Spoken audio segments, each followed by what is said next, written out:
A massive sigh of relief as we get an update on Macklin Celebrini and his injury.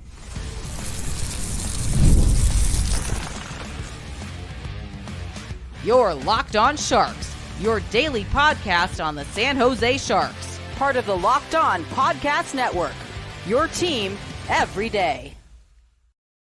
Hello, welcome to Locked On Sharks, the premier hockey podcast covering your favorite team in the Bay Area. My name is JD Young, caretaker at the Reef, also the co-host of Western Conference Tuesdays here at the Locked On NHL channel.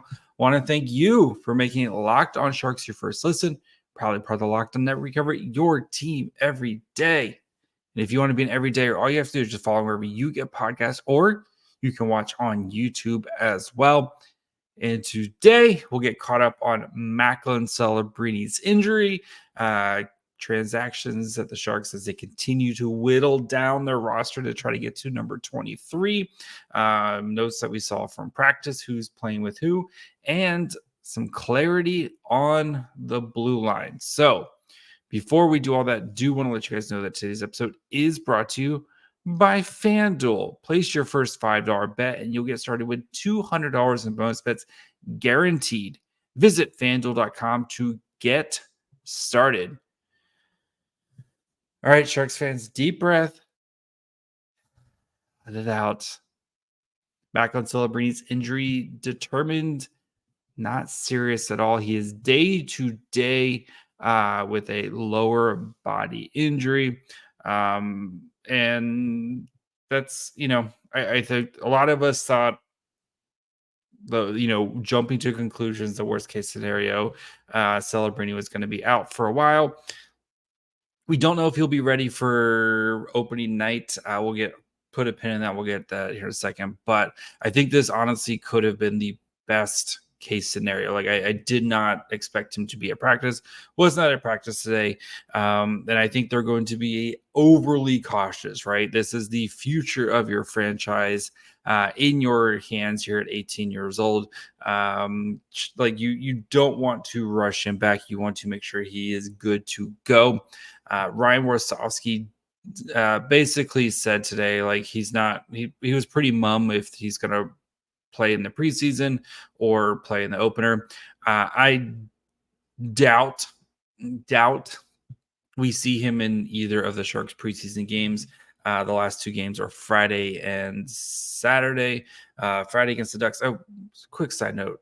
Why do we play the Ducks three times? I'm using the royal we here. 3 times in the preseason and can't even play the Kings once. I'm just asking a question here. Anyway, it's weird.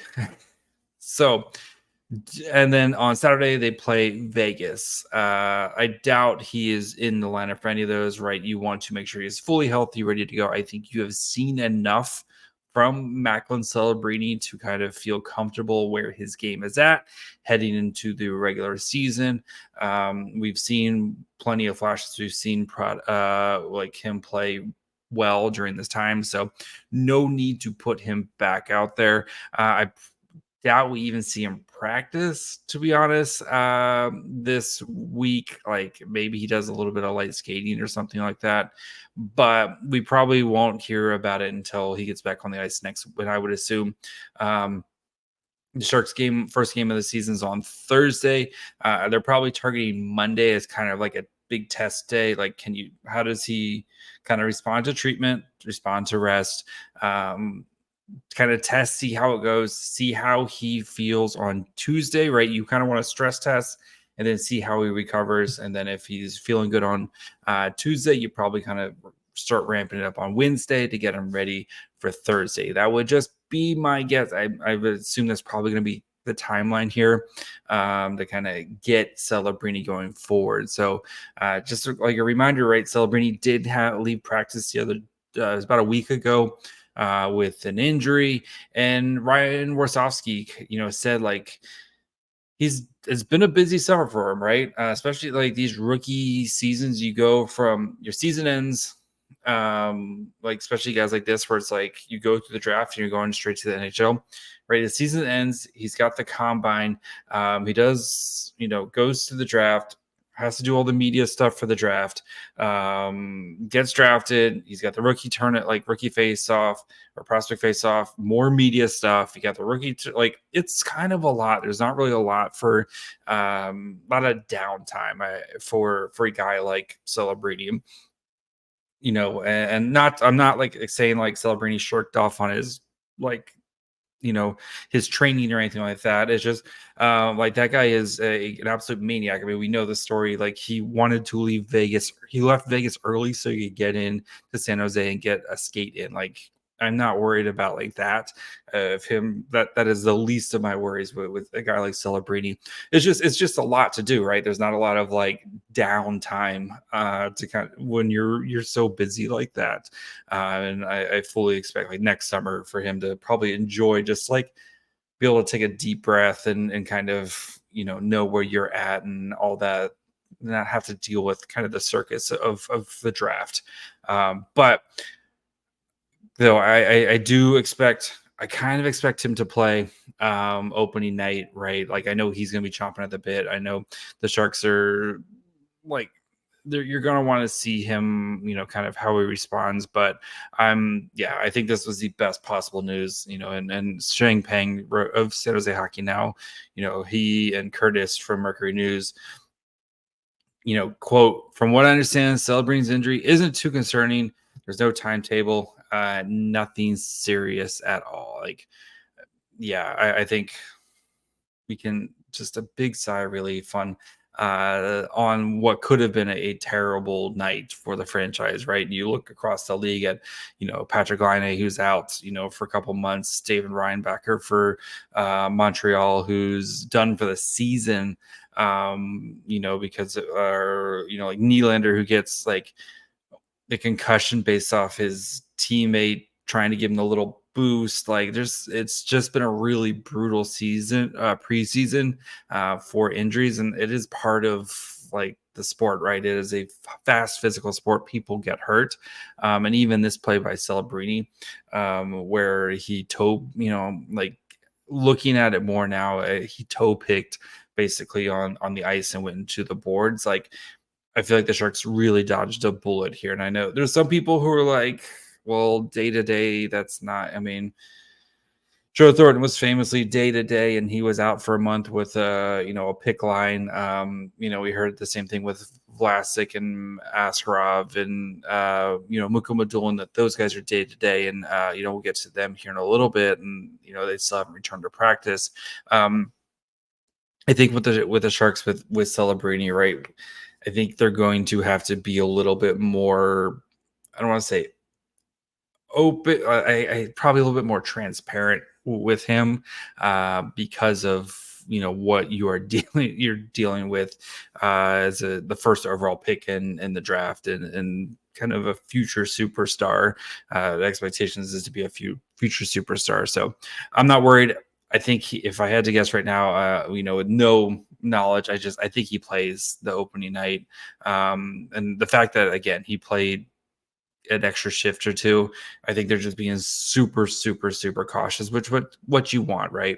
You'd rather have him in the regular season playing regular season games than trying to rush back out there in the preseason and maybe aggravate it more, and then a day-to-day injury becomes a week-to-week injury, or he does something more catastrophic to it. So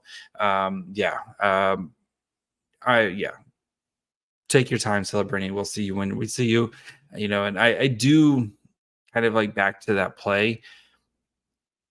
We've been getting a lot of crazy heat. You wonder, and watching that game, you saw a lot of guys lose their edge.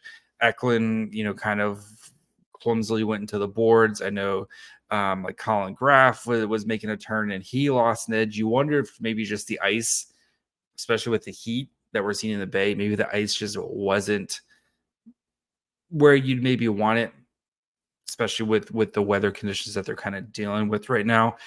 Maybe that had a little bit, he could have just caught a rut. Watching that game, there's a lot of now that I'm thinking back about it, there was a lot of kind of just guys losing their edges or guys kind of falling and stuff. And maybe that could have been something that directly related to Celebrini careening into the board. So, but take a deep breath. We should be good.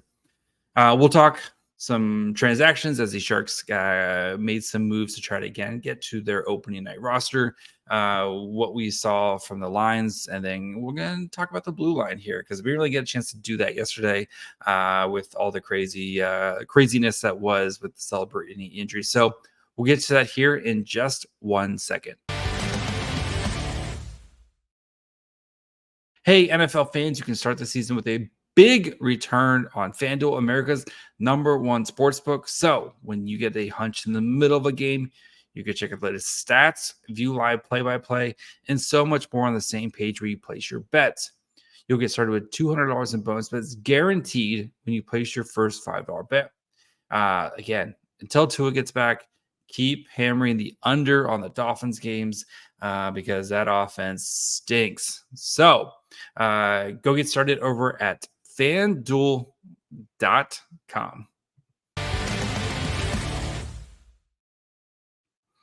All right, let's get caught up on some of the latest transactions and news with the Sharks. Of course, the Sharks did make 3 moves today. They reassigned Colin White, who was on an AHL-only deal. So they reassigned him back to the Barracuda. Expected that one. And then they also placed on waivers for intent to be assigned to the Barracuda, Andrew Poturalski and Scott Sabourin. Both these guys, I fully expect to clear waivers. Again, like none of these guys are kind of those AHL career guys. It's very much like I talked about it the other day. It's kind of, I don't want to say it's like an unwritten rule, but it definitely feels like these type of guys who are AHL veterans, like they don't want to rip up their families and have to move them somewhere else. I feel pretty safe in saying that they will end up going to the AHL, and they should be at practice on Wednesday or Thursday, whatever day, Thursday morning at 11 a.m. We'll see if either one of these guys is in the preseason games, especially with 2 preseason games this weekend. We'll see if any of them kind of are in the preseason games, but for guys that are so experienced like that, like they don't need the preseason. I fully expect some of the younger guys to kind of dominate those preseason rosters as you're trying to kind of figure out, okay, which guys now go to the ECHL, and I think there's plenty of intriguing battles there. So I don't expect to see Sabourin or Poturalski we'll see, but I wouldn't be shocked if neither one of them play some preseason games, especially maybe Poturalski, as he only did get 1. Scott Sabourin at least got 2 preseason games with the Sharks. Maybe Poturalski does slide into one of them just to kind of continue to get his legs under him as he's going to be a huge part for the Barracuda. So yeah, those are the transactions as we continue to get closer and closer to our opening night roster. 34 players now for the Sharks, but that does include guys like Logan Couture, who we know isn't going to be playing. Also Igor Chernyshov, who's still, he's going to be going back to Saginaw once he's kind of healthy. Guys like that are, Thomas Bordelot, who hasn't practiced because of his injury, probably, maybe starts the season on IR. And then we also have Shakir Mukhamadullin, Vlasic, and Askarov. So all those guys continue to skate on their own. I think for them, like Thursday feels like kind of a big day for them to kind of make, kind of be ready for opening night. Because again, that gives you a week. Sharks do have two games Friday, Saturday. I assume they're probably going to have the day off on Sunday. So Monday, Tuesday, you want to start kind of ramping up for practice. Would like to see him kind of in the practice group. Like soft deadline would be tomorrow, would be Thursday for them to get into like some practices. But I think if they're not practicing by Monday, they're probably not making the opening. They're not going to be ready for opening night. And Mukmadulin and Askarov are, easily can head down to the Barracuda, and because their seasons, I think it starts a tad bit later for them. But, I think though for Vlasic, who's, going to be with the Sharks, like getting that practice in, at least getting kind of a week's worth of practices is where you want to be. It'll be interesting to see how Ryan Warsofsky kind of navigates with these guys who are injured. Like how much practice does he need? Does he need to kind of see from them before he's good to let them in the games? Is he like a no practice type of guy, or like Erik Karlsson, right? We got a lot of time off under David Quinn. Not that the Sharks have anybody like Erik Karlsson to kind of navigate, but I'm curious to see kind of how he runs his practices and who needs practice and who doesn't before they're into games. So we'll start with kind of looking at the forward lines and see what that kind of tells us. And then we'll, like I said, for the third segment, we'll kind of spend more time on the blue line because, again, we didn't really get a chance to talk about too much yesterday. So today via Max Miller, Eklund, Wenberg to Foley. So Wenberg kind of jumping up into Celebrini's spot, holding on, kind of filling in on the 70s line there. Granlund, Smith, Zetterlund with Smith still being the center on there. So one of the nice things of course with the Sharks with their increased depth is when a guy does go down, right? Celebrini goes down, you can move guys around and be able to kind of help cover for those issues and not see like such a huge decline in the talent kind of in those areas. So Granlund, Smith, Zetterlund, Barclay Goodrow, Ty Dellandrea, Luke Cunnin. So interesting there because Goodrow, kind of came up as a center. He's been playing wing more now, but giving Ty Dellandrea that opportunity to play center, I kind of thought they would go Goodrow, maybe kind of sliding into that third line right now. But just intriguing that Dellandrea is maybe getting an opportunity to play. And if Celebrini is out, Dellandrea being your third line center right there, just a little interesting to me that he's kind of getting that first opportunity of the fill-in guys to take a spot at center. And it's something he's talked about kind of wanting to play center more. He's played wing kind of exclusively in the NHL so far, but would like to kind of, I think, transition back to playing center. And then you have Carl Grundstrom, Nico Sturm, and Clean Costin on the fourth line. Costin on the fourth line, you wonder how long until he maybe earns a promotion. Because personally, I would swap Cunnin and Costin to give a little bit more scoring oomph on the third line because I think Costin can provide that, the physicality and the scoring there.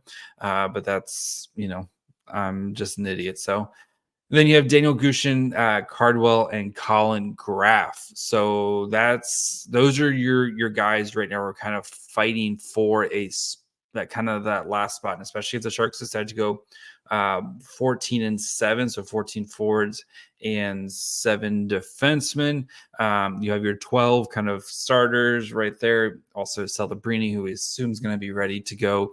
That's 13. That leaves 1. So you have Daniel Gushin, Cardwell, and Graf all kind of fighting for that last spot.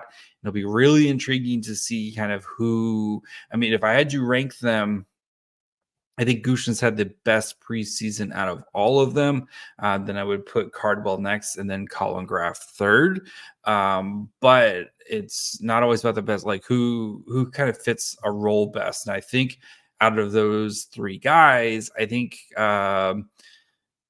it might be the opposite where Graf maybe is a little bit more versatile in where he can play. Same thing with Cardwell, where he can kind of play up in the lineup. He can play down in the lineup and provide that, while Gushin kind of really needs to be in a scoring role. So it'll be really intriguing to see kind of who gets, if we assume all these other guys are there.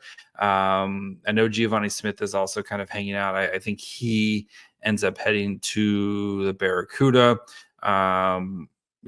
There's yeah, like I think he's kind of the last guy who's not really. I think he's going to get waived and probably get sent down to the Barracuda, and then your Bordelot, like I said, with his injury, is going to probably have to start with the Barracuda until he gets up to speed, and you can go from there.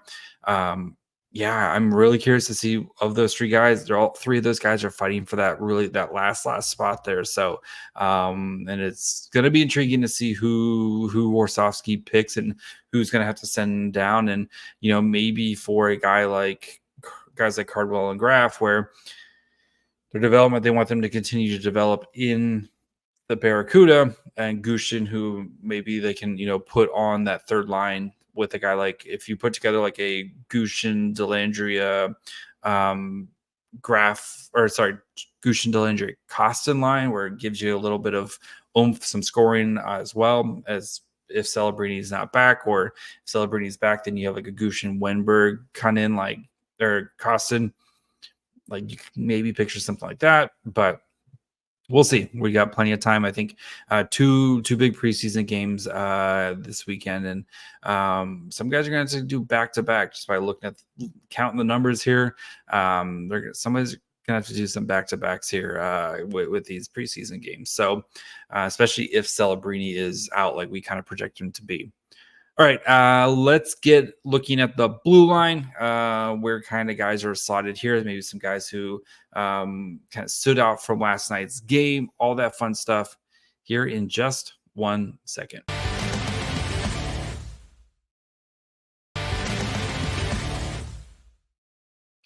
All right, before we get to the blue line, do of course want to thank you guys for making Locked On Sharks your first listen, probably a part of the Locked On Network for your second listen. Go check out one of the other great shows here on the Locked On Network, right? You have plenty of stuff in the Locked On NHL, Locked On Fantasy, Locked On Prospects. You have the Locked On NHL channel, which I'm on every Tuesday, or go check out something, maybe here in the Bay Area. You got Locked On Niners. Are they going to trade for Devontae? You have Locked On Warriors as they gear up for the regular season. Locked On A's, which enjoy them while we still have the A's, and Locked On Giants as they, with Buster Posey at the helm. So make sure you guys are following wherever you get podcasts. And of course, you can watch any of those shows on YouTube as well. All right. The defense. So via Max Miller, here are the pairings right now. Mario Ferraro, Cody Ceci, Jake Wallman, Matt Benning, Henry Thrun, Jan Ruda, Luca Cagnoni, and Jack Thompson. So that is 8. And again, if the Sharks are potentially running 7 defensemen, if you have 14 forwards, 7 defensemen, assuming Vlasic starts this season on IR because of, dealing with some injuries here, et cetera, et cetera. That's 8 right there. So one person is going home, or I guess going down to the Barracuda. And Thompson, Thrun, and Cagnoni are all the guys who are kind of left, or all the guys who are waivers exempt.